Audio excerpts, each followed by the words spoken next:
Welcome to the Meta Woman podcast. We address the issues, opportunities, and challenges facing women in the development of the metaverse, the biggest revolution since the internet itself.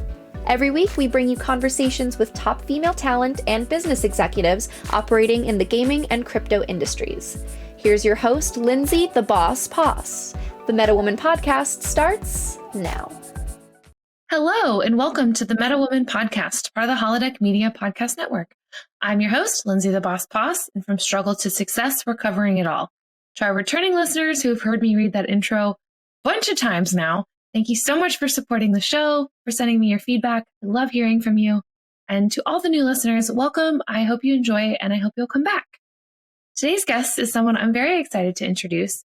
Dr. Jacquelyn Thomas is the founder and CEO of Kids in Technology, the curriculum developer of the Beauty of STEM series, or BOSS for short, and I love when an acronym is good, and the founder of Girls Pursuing Science, or GPS for short, which I also think is a really good and science-y type of acronym. Jacquelyn, you have an illustrious career working with kids, empowering the youth, and making technology a cornerstone of all of this, and so I would just love to hear more about what you do and how it overlaps with gaming. Yeah, so we do enrichment. We do STEM and STEAM enrichment. And as you know, and for those who may not know, or be familiar with the educational term, STEM is science, technology, engineering, and math, and STEAM is science, technology, engineering, art, and math. So we do enrichment education because, as you may also know, STEM classes like engineering, your advanced technologies are not offered in our public school system, not even in some of the private school systems, especially engineering. It's just one of those things that are not offered. So we take those courses and content and put it together, and we do summer camps, we do after school programs, we do STEM Saturday programs to where we include, we work with K through 12 students in various different programs. Of course, it's all age appropriate. And the funny thing too, I must add about STEM is it's not so much age appropriate as it is skill appropriate, because I can't count the many first and second and third graders that I have that are more advanced than a fifth grader or a sixth grader. And, the only reason I can think of that is because really the first and second graders have been exposed to it all of their lives. Where if you think about a senior in high school now, a junior in high school now, if you think 10 or 12 years ago, was not that exposed to the technology that we have today. I know my 2-year-old nephew FaceTimes me on his own. I'm like, you can't even speak English yet. Absolutely. He was born with it even before he got here. His mom probably was, engaged in technology somehow. So it's more skill appropriate, probably more so than age appropriate. But where it overlaps with gaming, we work with a lot of urban school districts, large school districts, sometimes failing school districts, where they may be needing help really around the middle school, early approaching middle school, fifth grade, upper elementary, in reading, math, and science. So what we do best is take those courses and make them into project-based learning. So especially with the reading and the grammar content, to where we have girls to come in or students to come in and develop content around gaming. So we're not so much on the play gaming side as we are on the academic side. So we teach them programming, we teach them the engineering behind it, and of course a lot of computer science. So that's the way we incorporate gaming, because there's a lot of art into gaming. There's a lot of animation into gaming, as you know, and content is very important. So we integrate the academics side of gaming and have kids where they're either developing their own games, to where they're definitely doing creative thinking and problem solving, as well as kids who are maybe on the other side doing the graphics and the animation and the computer science, as well as the computer science, because both of them are computer science when you're developing a game, to integrate. So that's how we bring the gaming full force integrated. But I want to dig into that a little more, because I have several questions here kind of about the evolution of your approach and how it's changed. But what I'm really curious to is how you have looked at gaming as a mode to get this STEM education into schools, and how the prevalence of gaming, from your point of view, for someone who's been working in the crossover between education and tech for so long, like Was there a time when, well, there was a time when common wisdom was that, gaming is bad and gaming doesn't teach kids anything. Now we are slowly moving to kind of the opposite pendulum of everyone games, gaming's super popular. It's actually a really good way to teach kids things. How have you changed how you've integrated gaming into the STEM and STEAM curriculums and into the programs that you've developed? And has your approach changed over the years as you've gotten more into it and the tech has changed? Well, actually, what the foundation of our success with integrating education into gaming and actually being able to convince schools, especially schools and principals, to Right. integrate a gaming program into your curriculum. We deal, as I mentioned before, with a lot of schools, urban school districts that may have low performing scores in your science, math, and reading. So when you Mhm. go to a school and you go from an academic standpoint, project-based learning and gaming is mentioned on the back end last, and they just happen to be having fun, but they're learning at the same time.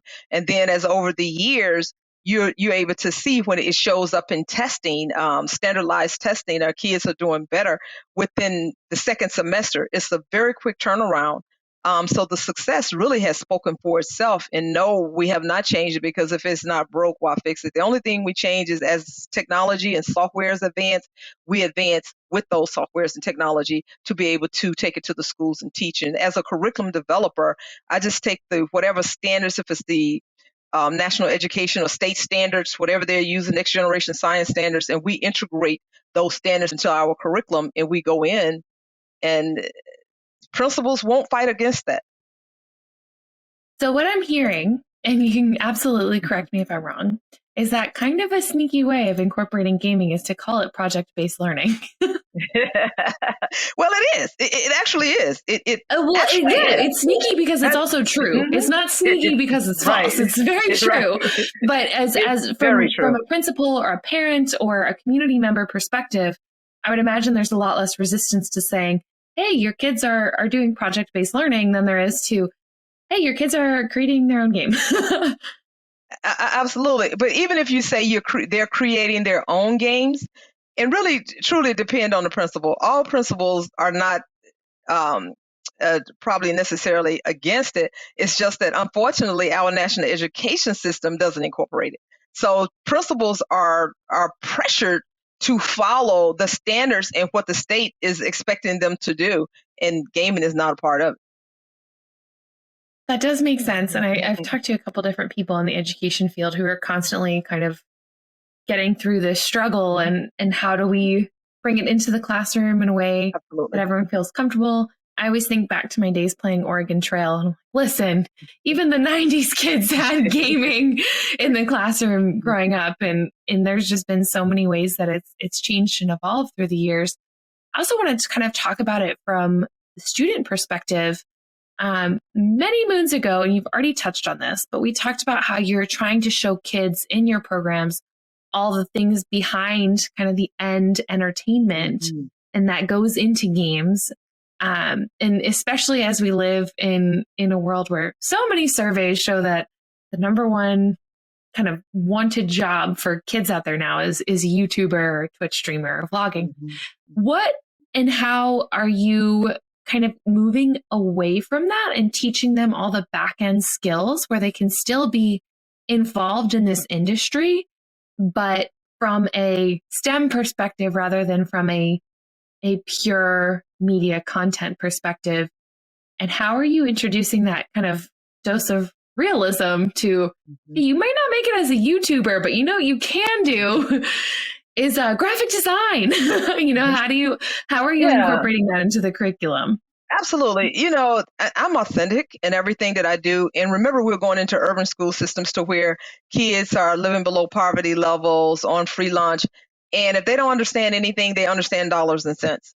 So I go in from a very real perspective, because really the end goal of our program is to train, is to change those demographics. Is you actually can be the first person in your family to change your demographics. You don't, you can afford this, you can do this, you can do that. Talk about salaries, how much money, actually the younger you are, some high schoolers are being hired by the government.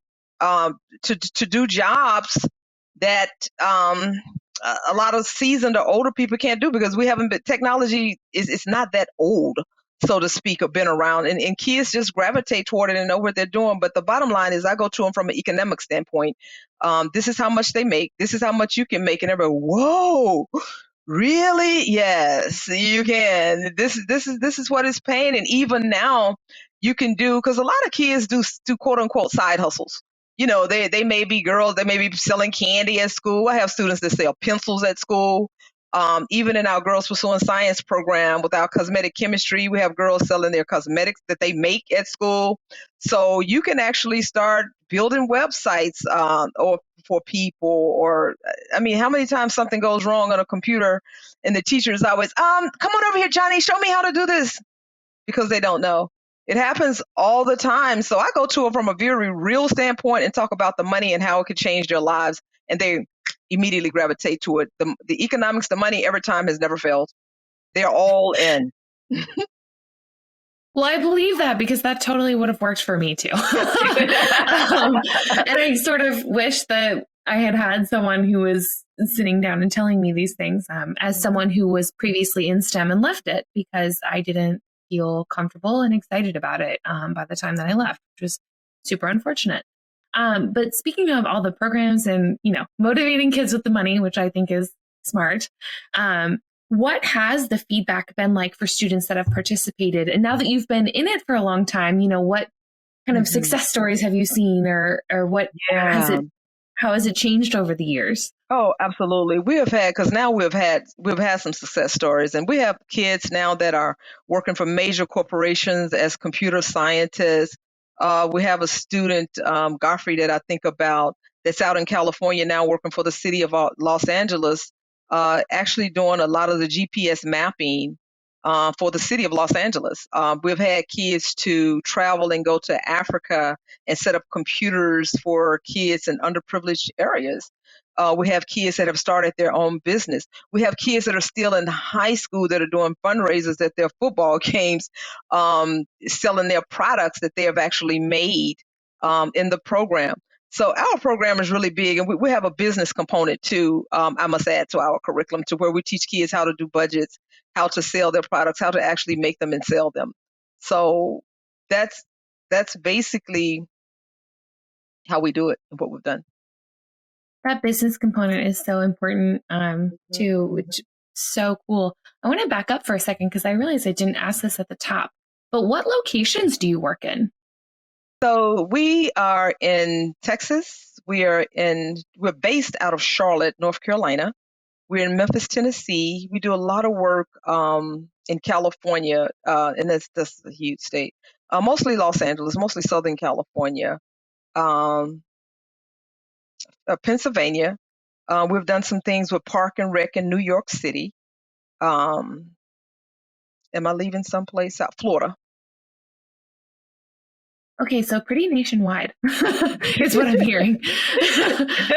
You're in a lot of different areas. Yeah, and I forgot too that we have some partnerships with some other organizations we're working with in South Africa, and some schools that we're working with in Canada. I totally forgot about those. Okay, so not national, but international. Absolutely. Very, very cool. Super impressive for everyone who's listening. If you have a kid who's in K through 12 education and live in one of the many markets, you should definitely go check out some of the programs that Jacquelyn's hosting. So I kind of got into this before just with my own story. But I am someone who was, like I said, was in STEM and wound up leaving. Just didn't, definitely due to imposter syndrome, definitely didn't feel qualified to be there despite having the exact same qualifications as my peers. Why do you feel it's important to get more young women into tech and science? And how do we push past some of those mental blocks, some of those internal blocks, like the ones that I had? Well, I can answer the first part of the question easily, because all the things that you know about diversity. That's the first thing. Diversity works. To diversify in a market is just good to get other opinions and to get other brain sources to come in and just share and make things better. For no other reason than diversity. That's one thing. The second thing is, which is most important, and it's a real thing, and we as women know that women are smart. We're thinkers. We're very creative. Ask any mom that will tell you the truth that have a boy and a girl. The daughter outthinks the son every single time. The son always gets in trouble and the daughter always gets away with everything. That's putting on a basic elementary level. And as we grow older, we're being taught, society come in, and with the stereotypes and the environments that we are coming up in and how we are being held back in many cases, quite honestly, we begin to feel like the low self-esteem or falling in love because we're emotional beings. We can just control that part, and get past. A lot of times, we go to university and we get married, and that kind of sometimes ends our career. Or we may run in doing middle school or high school to where you go in a classroom and you want to do robotics or something or gaming, and they're just all boys, and you just feel, for whatever reason, you feel the way you do. The second part of your question, to how we get past those roadblocks, I think probably just for a number of reasons. I think we need to be told probably at home and just over and over and over and over again that you are worth, you are good. I mean, just keep saying and telling you that. And I guess that's my thing because that's the type of parent I was. And just get out of your feelings, about things. So just go through. I mean, you just have to persevere and go through. It's almost like a minority. Like I know that I'm African American. I'm going to face some challenges, and I guess it's just the way my mom raised me coming up. This is the way it is. This is life. This is it, and deal with it. A lot of parents can't say that or do that. So on the second part, I really don't know how to answer that question other than from a personal standpoint. And I'm not a psychiatrist or psychologist, so that's probably some other ways to get beyond it, or they can give you some academic approach. But as I mentioned, I'm very authentic, and that's just the way my mom raised me. I mean, you're Black, you're a female, and this is what it is. I grew up in Mississippi, so this is what it is. This is what it's going to be.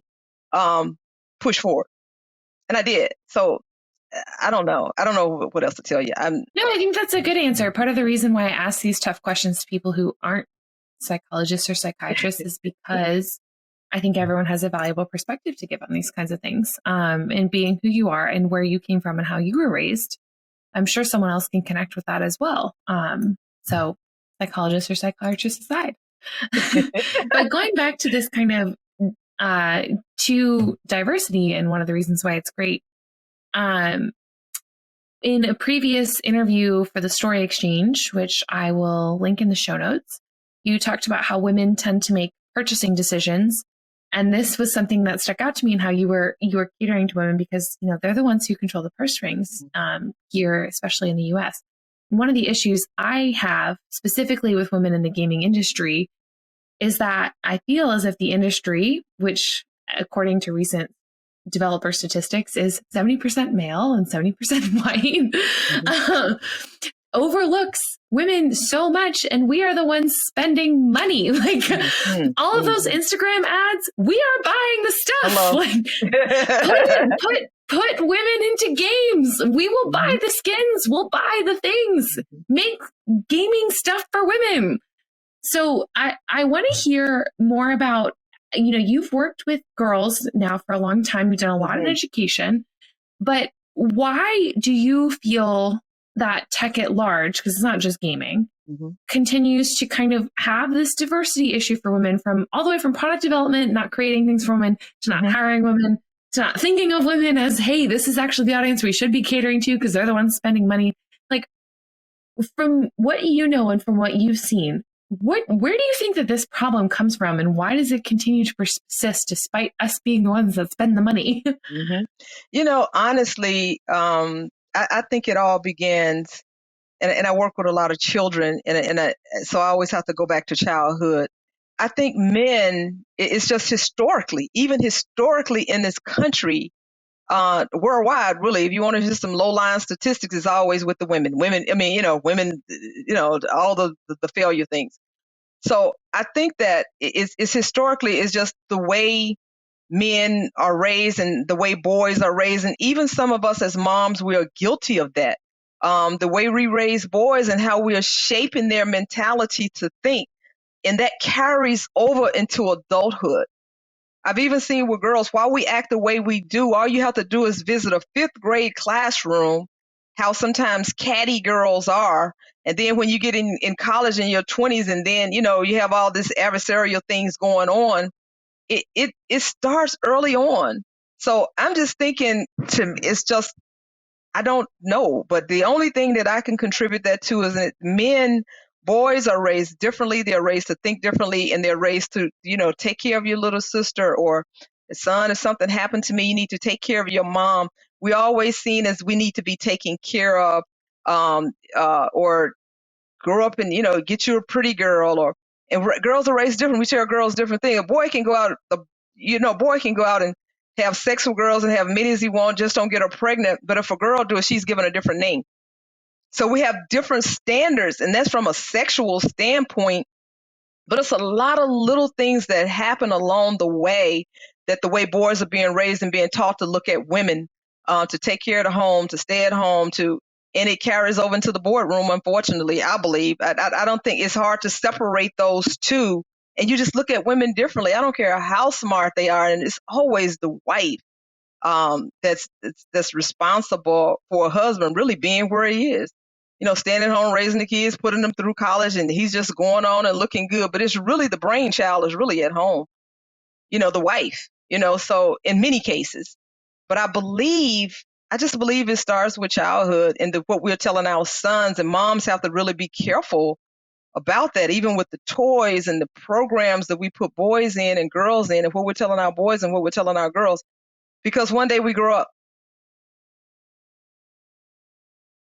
How are you with girls pursuing science? Like, how are you making it kind of a central mission to fight those stereotypes, or to ensure that girls go on to actually get careers in tech and in science? So what we do is, of course, we talk about the money part, and we get them engaged, and they really love it, what they're doing, because girls are naturally creative. And if they're on the artsy side, they're doing animation, they're drawings, and then they're animating them. So they're doing what they love to do naturally. It's not a force. It's not anything we intend to go say, hey, there's a program and you're going to go on to college. They actually want to. It's almost innate. So we take kids and we meet them where they are. We have some that are not very creative at all. They may be on the gaming side where they want to actually play games. They may not even want to do computer science. So we're open into meeting a girl where she is. And it's just as they go on to pursue things that they naturally love to do. And that's basically what we focus on in getting girls to move on. There's no pre-college program or intent to say, hey, go to college to do this. It's just something really that just happens, honestly. Yeah, and I think that's important, like pursuing what's already there. Mm-hmm. I again, as someone who didn't necessarily have that opportunity and wound up leaving tech as a result, I definitely think that that's part of one of the ways that we can get more students into science and tech. Based on your experiences in education, are there any sort of obvious, no nonsense things that we can start doing to, I'm sorry, I'm trying to formulate this question better, but is there any no nonsense or like easy kind of things that school districts could do if the bureaucratic tape was gone, and in a perfect world, if they woke up tomorrow and it was like, hey, this is a fix that's very low or no cost. This helps students, encourages students in the STEM and STEAM categories to get out there and do stuff. And it's super easy for teachers. Like, is there any kind of solutions that you see where it's like, why haven't we done this yet? This is a total no-brainer. Yeah, a lot of times, believe it or not, school is government and it's politics. So a lot of times it's the leadership. It's just a matter of bringing those programs into your school. They have the budgets to do it. Take your selfishness out of it. Even if you're a person, if you're a principal that happen to be one that, oh, I don't want gaming in my schools, based on your limited knowledge that you know about gaming. And a lot of that is because there's a lot of violence in gaming. And that's all they know. That's all they know. So if you can remove yourself for a moment and look at the broad picture and research and see, whoa, why is school A over there? Now they have this program, they're doing that. But many times principals or leaders, politicians, they're just human, and let their own selfishness get in the way, because there's no reason to why that these programs cannot be incorporated in any school in America. That's one of the things that we have in this country that we are granted, and that's education, and it's paid for by the taxpayers. So you can incorporate these programs, and schools get money. Principals get extra money to do enrichment programs. If they're not offering it in their curriculum, there are so many programs around the country in every city that you can have consultants to come in and implement these programs into your school to engage your children. And kids absolutely love it. You're not going to get any kickback from the kids with technology. You're just not, So if if the leadership would just do their jobs, or just, well, not their jobs, I don't want to say that, but if they just implement the programs, research, see what's working. This school over there, hey, I don't know anything about robotics, but let me find someone who does. It's okay not to know. Have you encountered, as time has gone on, any general trends of more or less resistance in schools to putting in programs focused on technology and gaming? I know the answer I'm hoping for, and I know you said every principal is different, but if we zoom out from kind of individual, like think about where you were 10 years ago and saying like, get an engineering program in versus where you are today and get an engineering program in. Has there been any uptick in adoption? Years ago, it is really without program. Honestly, we do no marketing. Schools call on us. So I haven't seen any really real resistance. It's really stuff that I hear about. Or I mean, no, we don't call on schools. Honestly, I don't. Even with our nonprofit program, we don't apply for grants. Foundations call us. They seek us out. The Steve Harvey Foundation, Allstate Foundation. All these people have called us, and they've donated and given us money. So we honestly just have not done, even from our inception in 2002. What we were doing was so different. We've been written up in so many major papers, from the local newspaper to the New York Post. I mean, people just follow us and just intrigued about the difference that we are making in kids' lives and what we're doing, honestly. Well, that's good. And given the expansion that you've had throughout the years, I'm hoping that means that more and more people are calling you to get these programs in. They are. Actually, just for different schools. And that's how we have expanded internationally, and across the country. The state of New York called us. That's and a lot of awesome. times it's through Googling or word of mouth. I don't know. Whatever it is, it's working. I want to pivot kind of completely for a second, because when I was doing research for this episode, one of the things that popped up was that you were part of a program or created a program at my alma mater, Carnegie Mellon, which I saw that on there and I was like, yay, that's my school. Made me so happy. I actually was a student there when that program was running. So that's kind of crazy to think about. I wonder if I ever walked by, when they were doing stuff. I don't want to necessarily talk about this program specifically, but we have talked a lot about kind of K through 12 education and what it's like being in the classroom and the students you've worked with. What are your thoughts on how higher ed, on how universities can engage with their communities and engage with the K to 12 audience and share resources that are there to promote some of the things that you promote with different programs that you have? Well, the thing about Carnegie Mellon and what they do is, which I thought was great, they actually partner with K through 12, not K through 12, but probably middle school, high school teachers, education, school districts, to train teachers. That's the biggest thing. Teachers just not trained and don't know. So if they could do the training, the professional development for the educators, I think they'll make all the difference in the world. If universities can reach out and do more of that in their communities. And quite honestly, I don't know many that do. And I was just thinking, I think a few years ago, it would just be, to me, an investment, because those juniors and seniors are looking to go to school somewhere. When teachers are going back sharing that information about the school to where they got the professional development from, or as those partnerships grow, people from the university coming into the schools, it's just, to me, it's almost like it's a no-brainer. That's so cool. I didn't think about that as kind of a joint pipeline of getting, Mm-hmm. better preparation for educators in schools while also having the university have a pipeline of students who are interested in programs. It's a really cool kind of idea to make both sides win there. My last question is definitely more of a fun one and not really related to tech and gaming at all.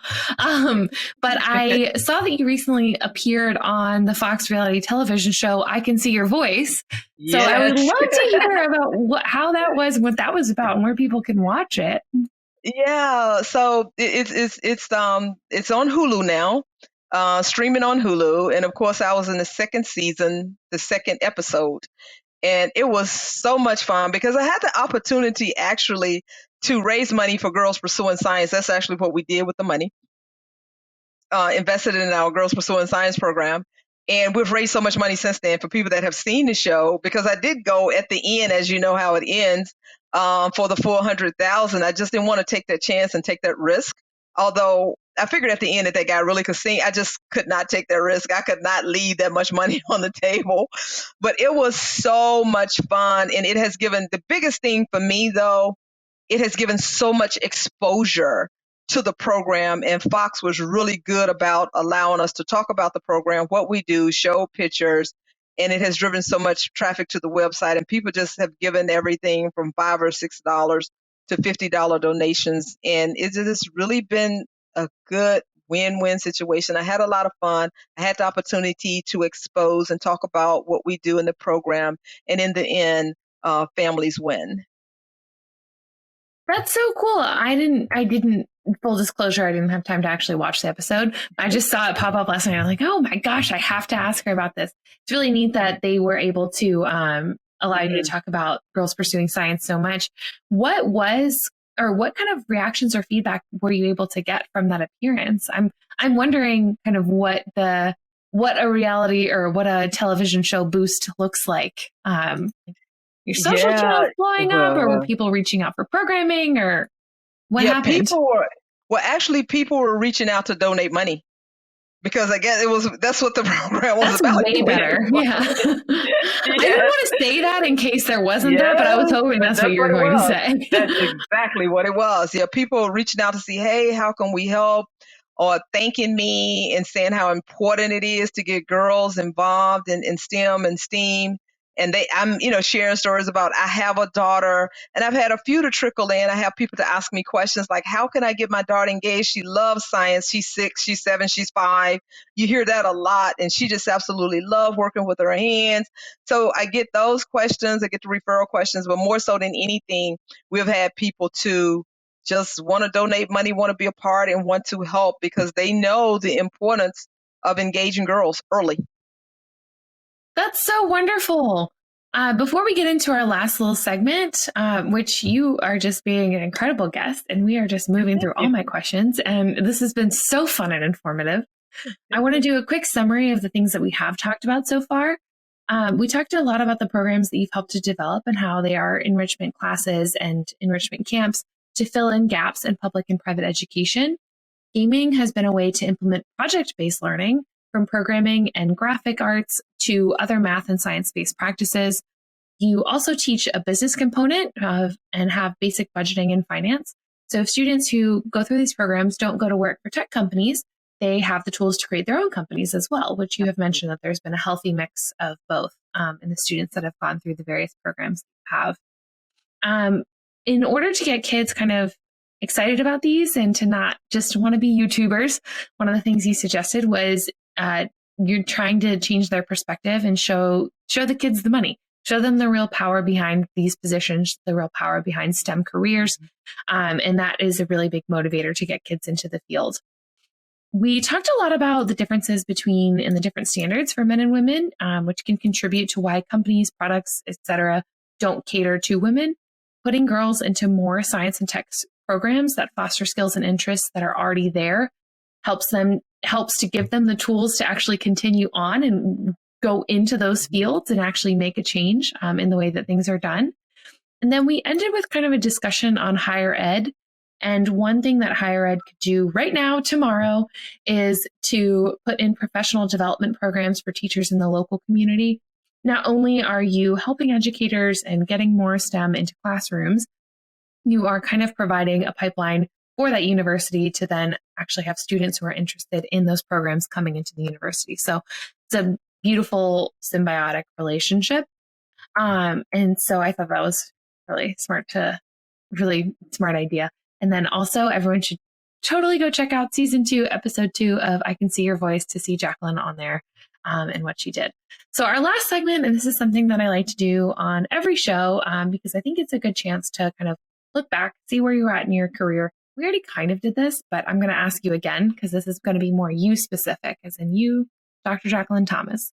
What is one thing you would like to tell your younger self about getting into gaming, getting into tech, getting into ed, getting into all these industries and being successful? What I would like to tell my younger self is just get into it and do it. Get involved. It's kind of hard because with my younger self, honestly, I was involved with everything. I started my first girls club when I was 5th grade. And yes, they did pay dues. So we sold candy. That's amazing. My mom sent us to private school. So we went to private school. And of course, when I got to high school, we went to a public high school. And I was always involved with the Outward Bound programs, whatever the limited, with this Mississippi small town education that I have, whatever extracurricular activities that they had, I was always into it. I played basketball. I was on the basketball team. I was on the softball team. I swam every summer, every day. Through the summer. So I've always been actively and engaged and involved. And what I would tell other girls to do the same, they have programs at your school. Go get involved, get active, just participate in those programs. Find something you like, find something that you like to do. And if they don't have anything, now we live in a totally different world. You can go take those classes online to get involved in it. Just see it. If you don't like that, you can drop those and go to another YouTube. It's just that simple. Right. But take the first step, get involved, and just get involved in those programs and have fun. I mean, you're young, you're 5th grade, you're 3rd grade, or whatever. Have fun with it. I like that. Yeah. So go find some things that you're passionate about, excited about, and run with it. That's what I'm hearing. All right. Perfect. Thank you so much for coming on. Where can people find you, follow your work, donate to Girls Pursuing Science, all that good stuff? Absolutely. girlspursuingscience.com. Very simple. And we have all of our social media links on our website, girlspursuingscience.com. Okay. And if people want to find you and your thoughts, is there any place where you share those regularly? Basically, I don't have any personal other than on my Facebook page, but I don't share a lot of stuff. I'm mostly working through Girls Pursuing Science. That occupies so much of my time, or kidsandtechnology.net. So I'm either on our 501c3 nonprofit, working with boys and girls, or I'm on girlspursuingscience.com, working with girls, trying to empower girls. So my whole life is kids in education and STEM education. So I'm posting everything. Yeah. I'm posting everything through our business pages. That's perfect. Well, for all the listeners out there, be sure to leave the 5-star ratings and reviews, or send me really nice notes. You're going to send me a need note, don't send it. Be sure to check out other Holodeck Media podcasts, including Meta Business and Business of Esports. I am on social media, but also do not use it frequently at all. But you can follow me on Twitter, Instagram, and LinkedIn at Lindsay Poss, or you can catch me live Wednesday nights on the Business of Esports after show. This podcast is in your feed every week, every Tuesday, sometimes Wednesday. We'll see you next week. Thanks for joining us here on Meta Woman. Make sure to subscribe to this podcast everywhere you get your podcasts, leave a 5-star review, and tell your friends, family, and colleagues all about us. Also, make sure to follow Meta TV on all socials to get more of the best metaverse content anywhere. Tune in every week for another episode of Meta Woman.